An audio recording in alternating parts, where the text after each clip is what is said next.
urang nyaritakeun maut kadang-kadang muringis sieun tapi lamun urang neuleuh jelema kuari maot eta ngan akan sakadar hiburan kadeuleuna sebab bangun teu sarieun jaka paeh maksudna dirimpak doang ya. Hari di pasar Kemis mah di pondok tahu geus leuwih parah lebih parah sigara de urang ge sarua bakal paeh malah tadi geus disebut hirup ge geus di almarhum Habib Rozak almarhum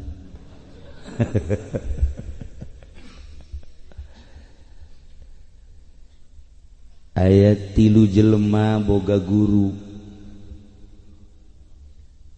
guruna guru mursyid tiluan nyana belajar ibadah saenggeusna dididik syariat mulai kuari dek berangkat ka Allah henteu sebeuheun ibadah di lembur di kampung hayang kaleuweung emang kudu kieu leuh kaleuweung atuh kudu ngan kuari leuweungna mana di Gunung Karang yang geus marake sempak kabeh di Gunung Santri atuh Jasarua komo di Banten mah leuweung mana tuh kuari ku urang ndek disabab pakai ibadah aya nu minta izin ka kula Haji Pendi dek ka Gunung Karang atuh elos ngan kudu pamit heula kakabehan sebab bakal balik ngaran teu puguh karu dek naon ka ditu ibadah mah sadaekna di dieu tapi ieu mah dek kaleuweung cak guruna ulah luak liut sing juntrung ka Allah geus dibere ilmu ketika menghadapi hujan geus dibere ilmu ketika menghadapi angin geus dibere penangkalna ketika aya huru-hara hewan-hewan geus dititip-titip kade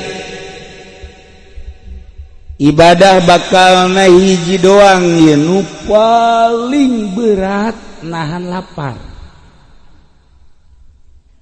ku angin mah gampang komo ku golok mah tambah teu kudu norekat teu kudu tama kaci soka beres si di inuman pelor jeung susu tanya ge ki Nurjaya pelor beak kabeh kurang cisoka datang ka bengkel sepeda demo beak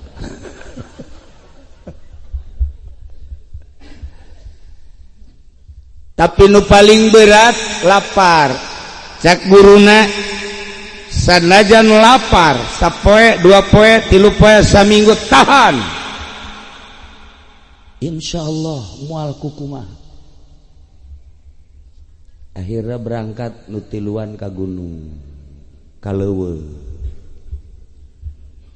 ibadah di leuweung beuh mantep sorangan bae nu mantep kan di leuweung mah eueuh TV eueuh internet teu pernah WA di leuweung pada di lumpur mah aduh deuk HS WA mantes HS SMS-an mending ora keneh aki-aki ieu kan buang kawarah ka jelema bloon ge belah ditun bloon teman masih 3 kilo ti bloon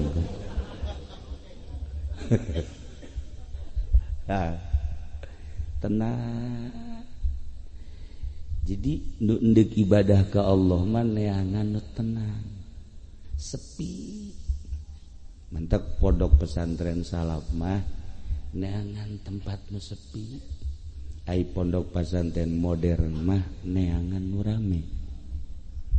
Sebab tujuanna beda. Pondok pesantren salafiyah mah deuk ka Allah neangan nu sepi. Pondok pesantren modern mah deuk ka makhluk neangan nu rame. Beda. Ieu mah ibadah geus dileuweung. Sapoe bebekalan aya keneh, 2 poe masih, seminggu masih. Geus barang geus aya 2 mingguna geus eueuh amunisi. Mulai lapar. Poe selanjutnya tambah lapar. Selanjutnya tambah lapar. Geus eueuh soraan. Zikir geus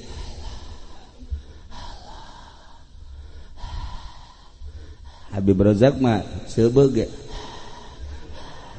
Geus almarhum. Maca Yasin ge teu tamat.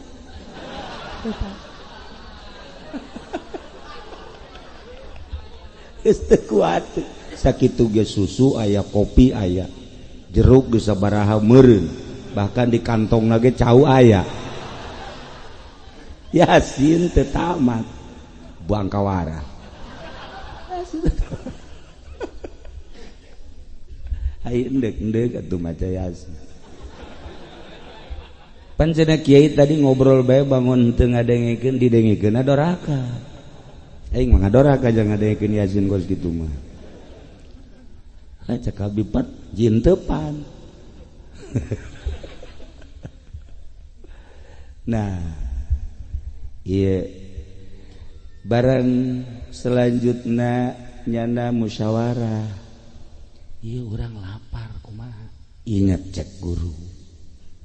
Ketika orang lapar tahan. Ulah aya kumaha.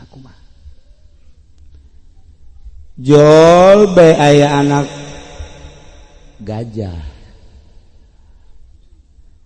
Anak gajah liwat menel. Orang masuk nyebut di segede menel, batu gede eta menel. Anak gajah sebenarnya. Alah cenah aing dibere segede menel.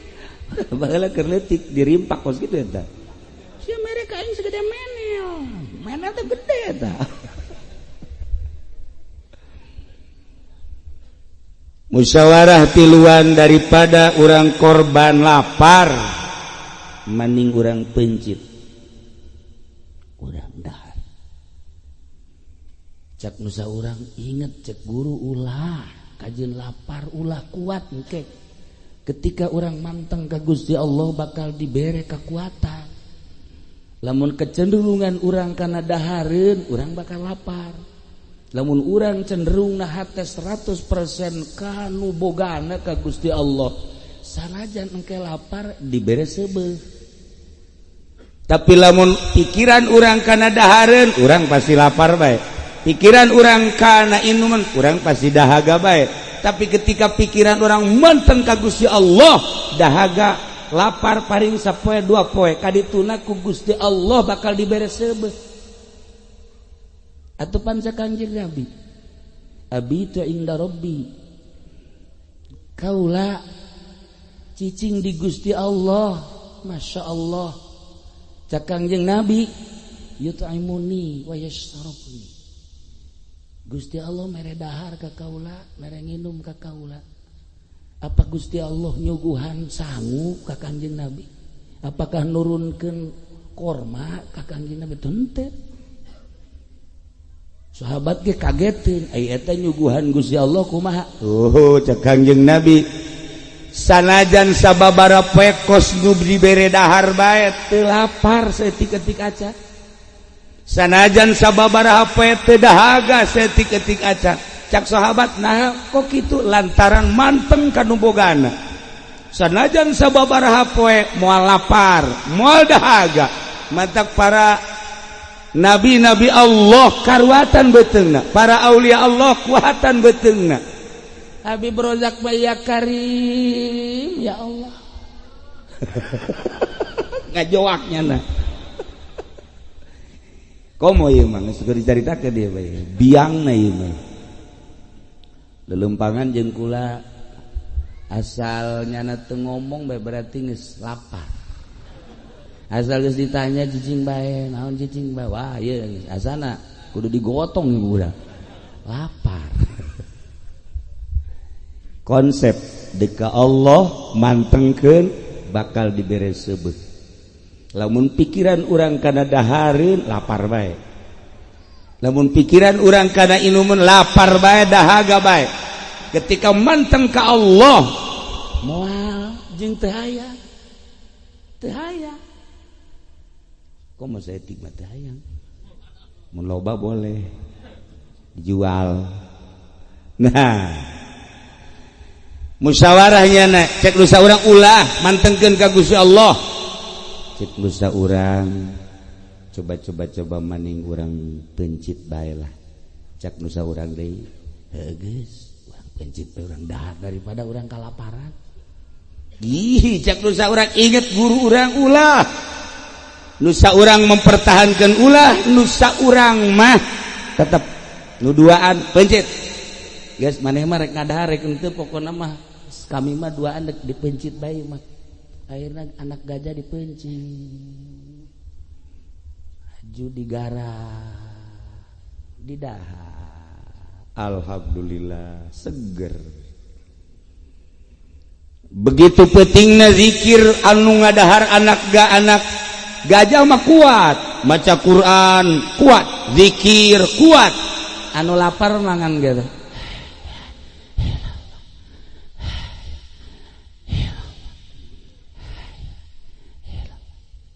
Tapi anu ngadahar anak gajah mah dengekeun ku sia. La ilaha illallah, la ilaha illallah.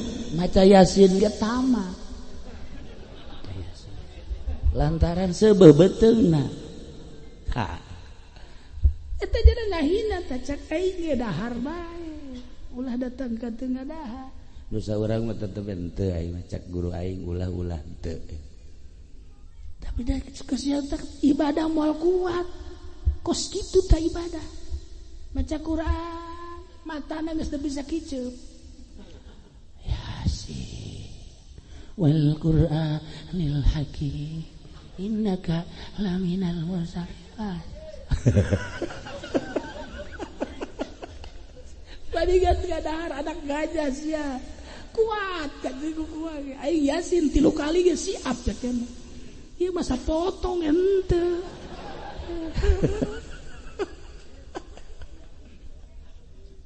Masya Allah. Datang deui ka isuk, datang ka 2 peuting gagah mejeuna keur sare istirahat jang engke peuting sekitar 2:30 qiyamul lail keur mejeuna ngedeng jol aya indung gajah kukurubusan indung gajah neangan anak gajah nyana sare ngabaris tiluan silih toel aya gajah ih cak dosa urang atuh aing mah teu boga salah tenang bae sanajan gajah ge emang nyaho nya ih atuh coba bae cak dosa urang ieu urang kumaha atuh moal kumaha aja moal nyahoeun ieu sapira gajah bebe jadi kan dosa urang ieu kumaha bang ji atuh aing mah ngadahar henteu mulai tenang tanyana teh nu teu ngadahar mah ieu atuh aing mah tenang boga salah henteu naon henteu cenah keur wejena silih toel gajah datang kadinya mimiti nyiuman ka anu teu ngadahar anak gajah teh ti mimiti jempol sukuna tulalena geus dikitu-kitukeun bae dicium datang terus ka dengkulna datang ka pingpingna datang ka bujak terus datang kasiran balik deui ka suku tangga salamet mulai kanu kadua ku hari dicium dicium deui beuteungna dicium cicing bae teh loba beuteung sat dicium wah tulalena langsung dipasang diangkat ka luhur dibandingkeun ka handap tulalena dipasang deui angkat ka luhur bandingkeun deui cak anu katilu aing nasibna kumaha ye buah ting moal aing mah paeh nu kadua tinggal bagian katilu geus aing maca hendak maca Quran bae ka Gusti Allah a'udzubillahi minasyaitonir rajim bismillahirrahmanirrahim Yasin Al-Quran Yasin gane asa nu mal tamat Yasin mulai gajah kadinya deui ciuman henteu kungsi datang ka luhur datang ka beuteungna doang dikucek-kucek beuteungna langsung ditincak ku gajah blak betus terus digulang gaper ku gajah paeh dua selesai geus ajur gajah indih ternyata horenganan gajah ge boh gaambean ketika jelema ngadahar anakna gajah nyahoeun nu teu boga salah mah diantepkeun kunyana diciuman tapi nu boga salah dibantikeun paeh cacak-cacak gajah boga aambean cacak-cacak gajah boga aambean sok inget ka dongeng Kangjeng Rasulullah waktu anak Abu Jahal dek berangkat ke Syria dek dagang nyana nyaci maki Kangjeng Nabi heula hayang puas ka Kangjeng Nabi ngahina ka Kangjeng Nabi sageus ngahina ka Kangjeng Nabi langsung berangkat memeh berangkat cak Kangjeng Nabi mudah-mudahan ku Gusti Allah jelema eta diselesaikeun sakitu doang kadenge kunyana bebeja ka Abu Jahal kumaha tadi ngomongna Muhammad yang ngomongna cenah mudah-mudahan diselesaikeun waduh nu geus Muhammad mah tilok melenceng gitu omonganana waduh sia kumaha ieu nasibna nya nyabahnya kumaha ieu akhirnya berangkat tengah perjalanan kan istirahat cek Abu Jahal teh anak aing teu di tengah bisi aya naon aman teu di tengah kabeh sarena di sisi ieu di sisi bener bae tengah peuting aya maung kadinya maung cek Abu Jahal wah ieu maung terus diambean saurang pas diambean belah ditu pas kebenaran anakna diambean calanga wah cek Abu Jahal nasib anak aing selesai malam ini sakumaha doa Kangjeng Nabi selesaikeun jelema eta atuh bener dicangkeran kumaha nah ieu kan doa nempel tah doa Kangjeng Nabi ya Allah selesaikeun jelema eta masyaallah bukti selesai ulah disangka ieu doa urang ka ahli kubur teu datang Muhammadiyah nyaritakeun doa urang teu datang tah doa Kangjeng Nabi masih keneh hariruk selesai jelema bejakeun di Bukhari aya ka Muhammadiyah tah beusi aya Muhammadiyah nanyakeun bejakeun beusi aya Persib ngomong Persib beusi aya Wahabi cenah doa teu datang doa teh ulah-ulah kanu maot nu hirup be datang beusi teu percaya Habib Rozak dilatih heula ge Urang doakeun ku ari. Nanti dulu cek Habib Rozak. Istri masih muda. Tah. Doa datang. Geus loba carita doa datang. Paeh lah eta. Nah ieu mah kasimpulanna mah makhluk Allah bage ciciumanana aambeunana nusak itu hebatna. Sakitu hebat teu kacium. Ku gajah ku ari lamun aya gajah ka dieu geus urang mah aman si ieu geus diwakofkeun ku aing los gajah tah los kaembeu ku gajah nu mantak lain gajah bae lain maung bae urang lamun keur leutik ngarusak tawon kurang dirusak dikeprak tawon teh neangan ka jelema nu ngarusakna ngarendeng 10 jelema nu ngarusak jeung nu teu ngarusak mah aman-aman bae tawon nyahueun tawon set ka ieu aman set ka ieu aman set pas ka jependi noh ini biang keladinya nih beak aku tawon beak cek ka jependi aing mah teu pernah keur leutik sia pernah nyahueun tawon keur leutik ya diancem bae nya mah diancam tawon eta beak dari tawon. Nah iyalah makhluk Allah urang nyebrang ku ari ka malaikat emang teu boga aambean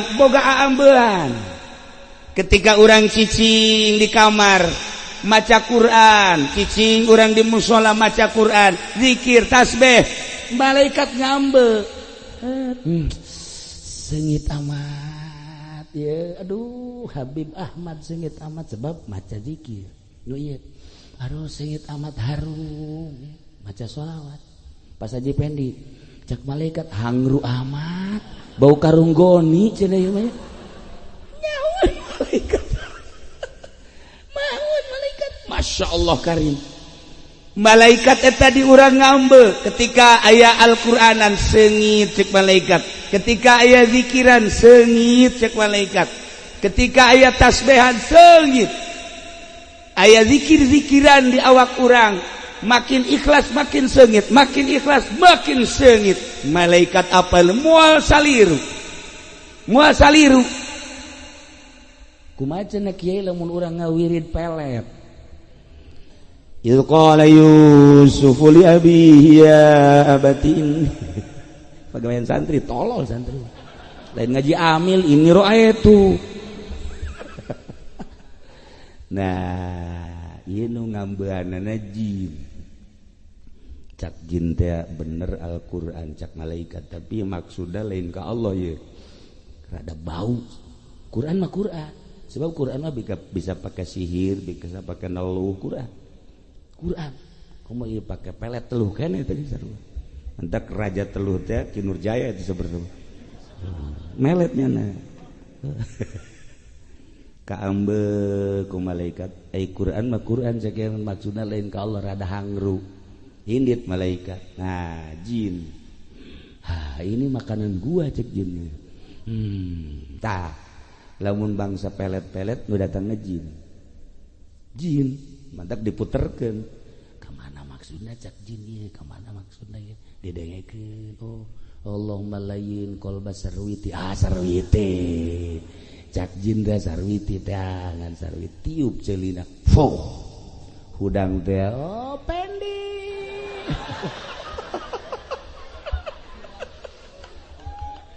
atuh da eta ulin jin eta nah ieu para jamaah kaum muslimin wal muslimat rahimakumullah ahli Allah babarengan jeung malaikat lantaran aambeunana kaambe ku malaikat jelema nu teu eureun-eureun maca Al-Qur'anul Karim bareng jeung malaikat jelema teu eureun-eureun zikir ka Gusti Allah malaikat anu ngabarenganana jelema teu eureun-eureun maca sholawat malaikat nu ngabarenganana jelema teu eureun-eureun dunia jurig nu ngabarenganana mantak boro-boro malaikat kula kadi hangru boro-boro malaikat kula ge hangru kaambe kaambe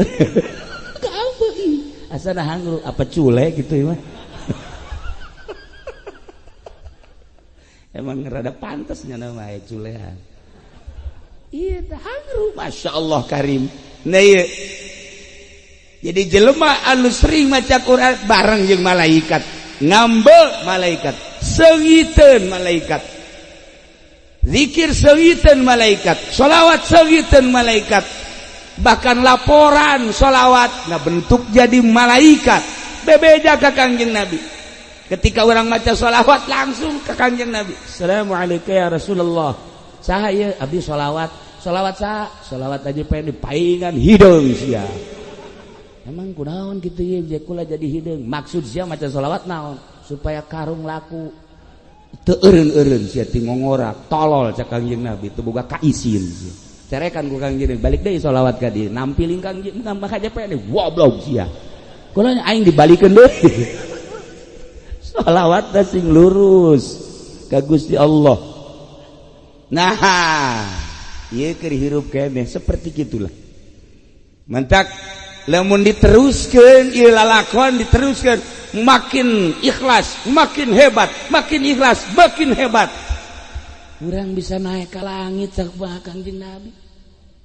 Lamun Kangjeng Nabi ku Gusti Allah diberangkatkeun minal Masjidil Haram ilal Masjidil Aqsa di luar alam nu ieu ta'rujul malaikah. Nah, urang teh kapan titah nuturkeun Kangjeng sebab Kangjeng teh laqad kana lakum fi Rasulillahi uswatun. Asar tuturkeun Kangjeng Nabi. Bisa hiber urang. Bisa hiber kifudoli bae nuturkeun Kangjeng Nabi henteu aya saparapat acan. Lah saparapat boro-boro saparapat 1% ge henteu. Henteu cenah nuturkeun Kangjeng Nabi ngomong doang. Ngomong doang ge. Ieu, komo ki Jamal mah. Setengah parapat jente atunya mah ceramah maksudnya hayang ganti ban mobil atuh beres ieu kuari geus mikiran bae kabari kijang hayang Fortuner geus berhasil kuari hayang Lexus datang ka paeh moal sia Jamal 3,5 miliar Lexus mah geus ulah jadi hayalan ulah ngan sajore-jorena kiai mah bisa tobat ai sia. Ye, ti kiai mah Habib bisa tobat cenah mah. Engke sakalina tobat ceuri ka Gusti Allah. Sakalina tobat ceuri ka Gusti Allah. Bisaan kiai. Coba Haji Pendi, pernah Haji ceuri karung teu laku. Beda kan motif ceurikna ye, atuh badak. Ba kiai mah geus ahli sorga apa pokona. Kiai mah ahli sorga. Ye. Asud mah kos kitu bloon.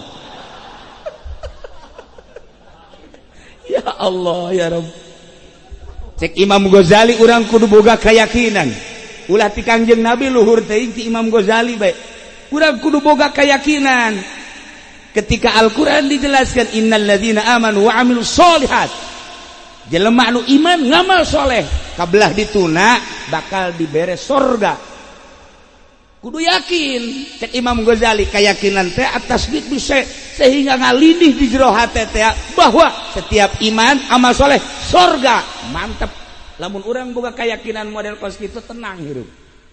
Ieu mah ibadah tapi teu boga keyakinan aing sih ka surga apa ka neraka sia. Mata kaji pendi mah kajian kos gigi cenah boga keyakinan. Tenang aing mah kajian tilok salat ge cekeun surga.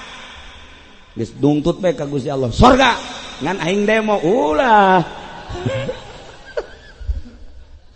Nah, balikan deui keun bae eta mah mun diteruskeun ka ditu kudu aya cara-cara tersendiri. Ieu mah lamun maot. Urang lamun maot. Terus ka jero kubur, malaikat geus nyahoeun kan ka ambeul. Inna lillahi wa inna ilaihi raji'un. Telah pulang ke rahmatullah Habib Razak. Awatnya nah. Kaambekan ku malaikat. Oh, ini Habib bener apa kagak ya? Kaambeun nya. Terserah Habib dah, bener jangan enggaknya serah dia dah. Saya mah cuma ngomong aja. Inna lillahi wa inna ilaihi raji'un. Haji Pendi. Baik. Malaikat ngambek bau karung goni segini bau kredit segini bau keambeun ku malaikat sing hade nu mantak urang teh sebenarna mah titah nyebutkeun ka mayit supaya bagus. Kumaha mayit bagus? Bagus. Kumaha mayit bagus? Bagus. Emang malaikat bisa katipu moal. Dumal katipu. Malah malaikat bingung. Tadi dibagus-bagus. Jaka ambeun aku aing hangruk ieu cenah. Pan dibagus-bagus. Salajan aya dongengna ieu keur carita hakikatna malaikat tetep ngambe. Tetep ngambe. Kaambe ku malaikat urang di jero kubur emang teu kaambe. Kaambe. Begitu Kiai Haji Jamal maot langsung kaambe. Teu bagus henteu nama cekna ieu. Cek malaikat rada teu bagus sarua jeung Ki Fudoli. Teu beres sakitu. Ngan aya bagus da saeutik. Hai saeutik. Kadang-kadang magahan ngaji keur capek ge lah. Pandai keur capek manyana maksakeun karena Allah. Pandai diundang mah kitu karena duit. Beda kan? Dibanding-banding ku nya nu karena Allah jeung karena duit rada menangan nu karena Allah. Tah eta untungna saeutik. Saeutik. Kan dibandingkeun ge tah mana nu karena Allah na mana nu teu. Tah, ieu kaambe ku malaikat.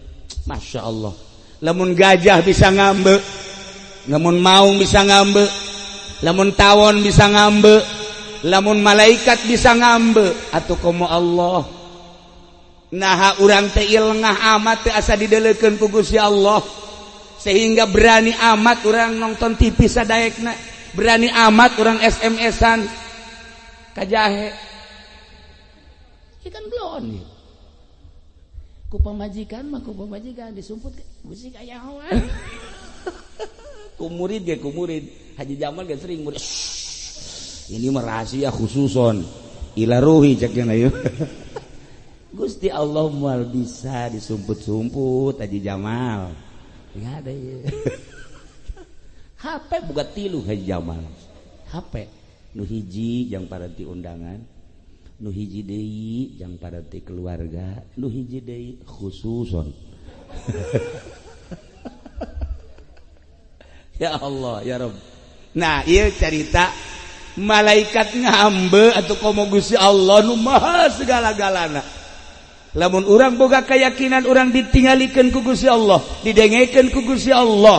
Bahkan lamun urang nyaritakeun tentang roh urang atau pan Gusti Allah nyarita wa nafakhtu fihi mir ruhi kaula niupkeun ka anjeun teh tina ruh kaula di awak urang teh aya ruh Allah, ruh Kangjeng Nabi Muhammad dibentukeun jadi ruh urang aya 3 di dinya teh.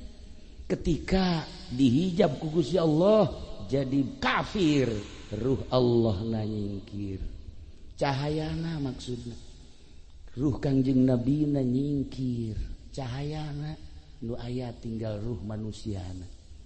Urang mah kulantaran iman ka Allah, iman ka Kangjeng Nabi urang Kangjeng Nabi Muhammad sallallahu alaihi wasallam aya 3 ruh. Nu mantap urang lamun ngadenge takbir tetep bae ngageter. Deuk takbir naon bae? Deuk takbir naon bae? Takbir lebaran Allahu akbar Allahu akbar Allahu akbar. La ilaha illallah wallahu akbar. Langsung meningkat bulu urang komo awewe mah aja ceri ngalengis tanya neng kunaon ceri can kabeli selop. Siapa takbir teh kena selop goblok teh coba emang dirimpak mah bloon kabeh takbir lain ka Allah ka selop mana geus sapoe deui lebaran can kabeli kutang blon. Komo ieu mah ieu. Atuh geus cari we nya. Lawan laku 10 poe ka dieu jak. Tapi tetep ketika perang mah komo urang ngadenge demo bae kamari. Allahu Akbar. Mun nigak bulu. Kafir teh ngadenge Allahu Akbar sieunun. Allahu Akbar sieunun kafir. Nyana ge aju nyilip ka urang Allahu Akbar. Milu jeung urang. Urang Allahu Akbar teh milu. Lamun kamari cerita Syekh Aziz di Amerika murigak bulu urang.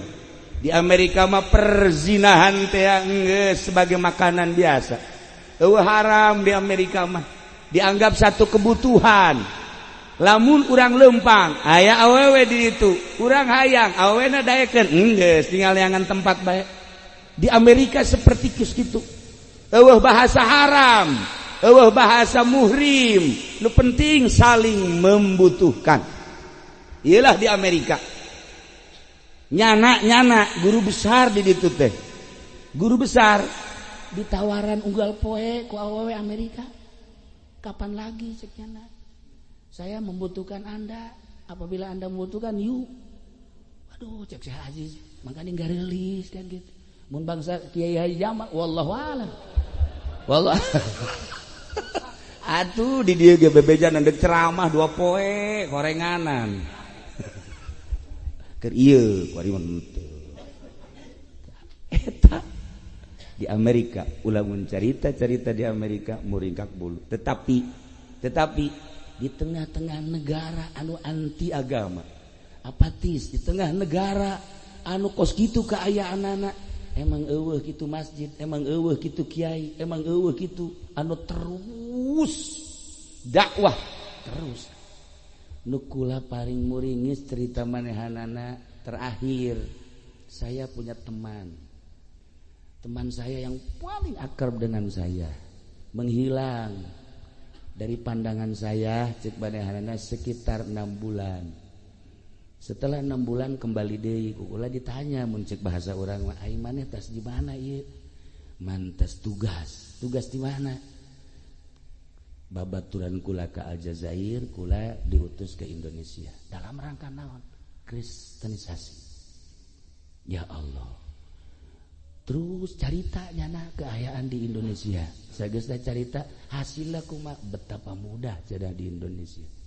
Kemudahanana kunaon?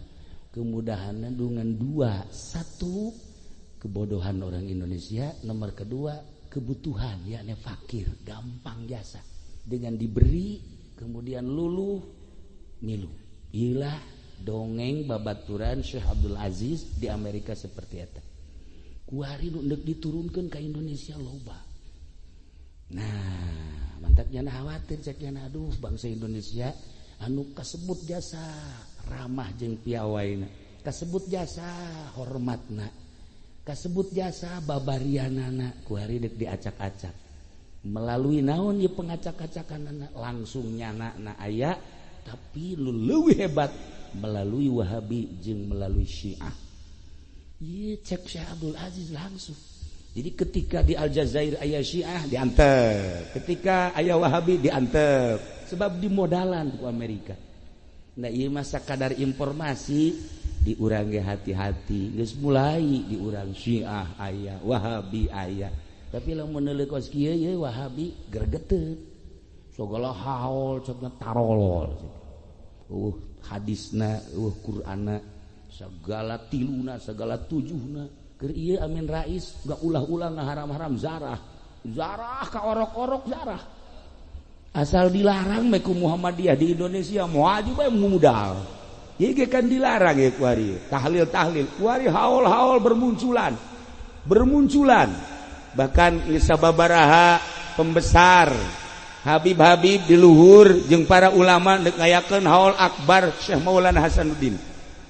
Kuari keur dirancang aya sababaraha baib jeung sababaraha ulama anu kuat deuk ngarancang nyieun haul Syekh Maulana Hasanuddin Banten. Tinggal tunggu bae.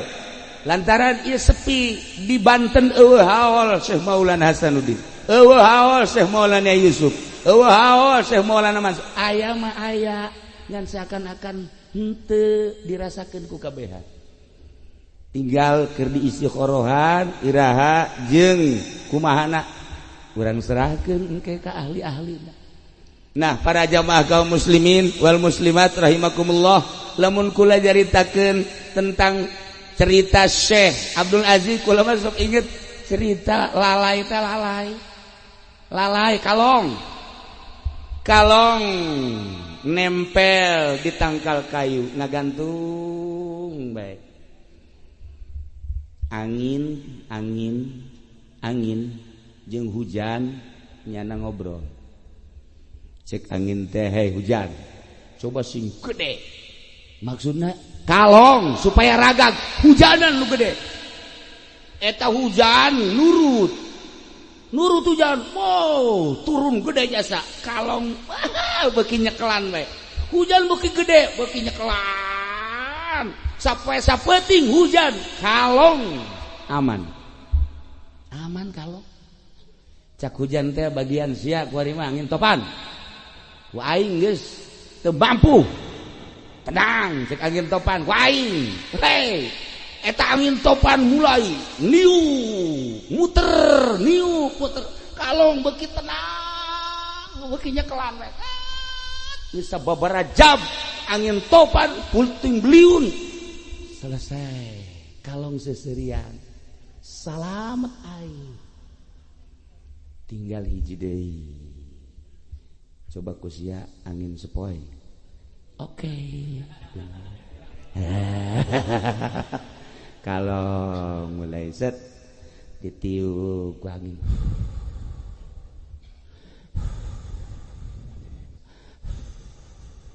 kicep kalau ngegeura ditiupan ku angin sepoi mantap tiis amat cek ngeunaheun amat reupes ragam ya kalau ku puting beliung mah kenceng nyana topan mah kenceng nyana hujan geledek kenceng nyana tapi ku angin sepoi-sepoi Masya Allah langsung perem atuh Ki Jamal ge bareng dibere duit ku bupati perem hancur ya kalau ngeraga Ki Jamal ya Ki Pudoli mah geus diheula geus inting-intingan namang